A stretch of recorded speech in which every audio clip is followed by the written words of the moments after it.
ये उसका मैनेजमेंट हो सकता है, ठीक ये है, उसका सुशासन हो सकता है, उसका गुड गवर्नेंस हो सकता है। ठीक है, ओपिनियन पोल पर चर्चा करते हैं। एक बड़ी खबर आ रही है हरियाणा से की भी बात करते हैं कि हरियाणा में ओपिनियन पोल के बाद तस्वीर साफ हुई है।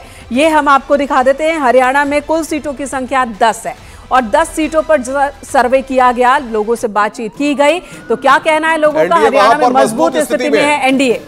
जी हाँ, ये बड़ी खबर हरियाणा में एनडीए की ताकत यहां पर दिखती हुई इस ओपिनियन पोल में दिख रही है। हरियाणा में एनडीए, आप बता दें कि आपको एक बड़ी ताकत के रूप में 10 सीटें हरियाणा में है। और सबसे बड़ी बात यह कि हरियाणा में हालिया तौर पर जो रिशफल हुआ है उसका असर क्या मिलेगा, ये तो यहाँ पर 2019 में 10 में से 10 बीजेपी के खाते में, एनडीए के खाते में सीटें गई थी हरियाणा में। क्या वो रिपीट होगी तस्वीर? सर्वे के हिसाब से क्या समझ में आती है बात, ये हम बता देते हैं। सर्वे में जब लोगों के सामने हरियाणा में सवाल रखा गया, अलग अलग सवाल रखे गए।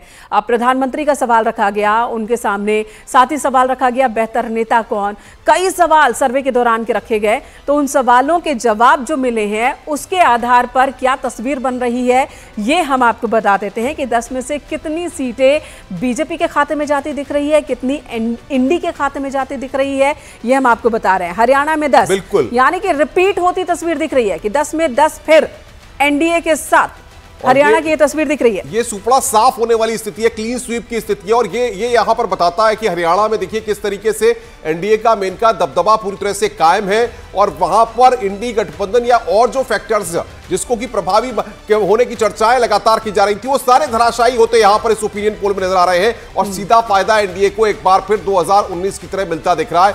ये अपने आप में एक बड़ी बात है। और ये आश्चर्य की बात इसलिए है क्योंकि 2019 से पहले अगर हम 14 की बात कर ले तो हरियाणा में उस वक्त एनडीए को 7 सीट मिली थी और 2019 में सीटों की संख्या बढ़ गई थी, 3 जुड़ गया। अब देखिए, अब इससे ज्यादा बढ़ तो नहीं सकता, लेकिन ये डर जरूर बीजेपी और एनडीए को कि कहीं घटे ना, क्योंकि हिंदी भाषी क्षेत्र में जहां पर एनडीए ने 2019 में बहुत अच्छा प्रदर्शन दिखाया था, बहुत मुश्किल होता है उस प्रदर्शन को बरकरार रखना।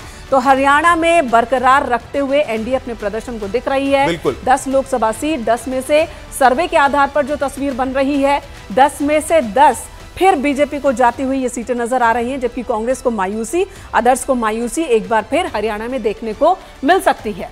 बिल्कुल, और मैं चाहूंगा इस पर धर्मेंद्र जी का एक छोटा सा रिएक्शन ले लिया जाए, क्योंकि ये जो फिगर्स हैं ये इंडी गठबंधन के लिए काफी निराशाजनक है। और धर्मेंद्र जी, आपका कुनबा तो बिखरा ही, लेकिन दक्षिण में भले ही कई जगहों पर आप अपनी पहुंच बना पा रहे हैं या बरकरार रख पा रहे हैं, लेकिन आते आते उत्तर भारत में स्थितियां बहुत खराब होती दिख रही हैं।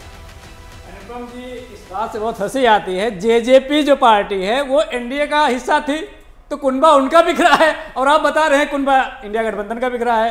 भारतीय जनता पार्टी को इतनी आनंद फानंद इतनी जल्दी हो गई थी कि हरियाणा से पूरी तरह से सफाया होने की स्थिति बन रही थी, इसीलिए उन्होंने मुख्यमंत्री बदल दिए। तो आप ये समझिए, आप मुख्यमंत्री बदल दो, कोई बात नहीं, लेकिन हरियाणा की जनता आप नहीं बदल सकते, जिनका आपने 10 साल से लगातार शोषण किया है, जिन पे अत्याचार किया है, किसानों के साथ आपने क्या किया है, वो युवाओं के साथ क्या किया है, महिलाओं के साथ क्या किया है। 10 साल तक महंगे सिलेंडर दिए, उसके बाद आपने काम ने 100 रुपया छोड़ दिया। तो ये देश की जनता देख रही है, इनकी चालाकी, इनकी कनिंगनेस देख रही है, उसको ये रेपराइज कर रहे हैं। मैं इस बात को मानता हूं, ऐसा हो सकता है किसी दूसरे एग्जिट पोल में 10 से ज्यादा सीटें दिखा दे, इसमें कोई दो राय नहीं है, लेकिन आप जनता वही रहेगी। और जो जनता ने मन बना लिया है भारतीय जनता पार्टी की एनडीए गठबंधन, उसी जनता का मन हम दिखा रहे हैं धर्मेंद्र जी, उसी जनता का मन हम दिखा रहे हैं। अभिमन्यु त्यागी कांग्रेस से हमारे साथ मौजूद हैं, बहुत देर से वो सुन रहे हैं, उनसे भी जान लेते हैं। अभिमन्यु जी, केरल, तमिलनाडु, हरियाणा, मध्य प्रदेश, जिन सीटों की तस्वीरें हमने दिखाई सर्वे के दौरान, जो बातें सामने आ रही हैं, आप इत्तेफाक रख रहे हैं?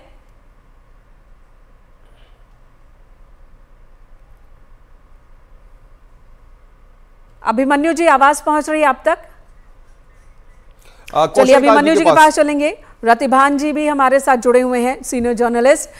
रतिभान जी, कहा यह जाता है कि जब हम बहुत अच्छा प्रदर्शन कर लेते हैं उसको रिपीट करना बहुत मुश्किल होता है। चलिए, रतिभान जी भी हमारे साथ नहीं है फिलहाल। प्रेम कुमार जी हमारे साथ मौजूद हैं, स्टूडियो में मौजूद हैं। प्रेम कुमार जी, क्या आप कितना इत्तेफाक रख रहे हैं, हरियाणा हो, मध्य प्रदेश हो, जहां पर बेहतर प्रदर्शन बीजेपी का रहा है, वो रिपीट होता दिख रहा है?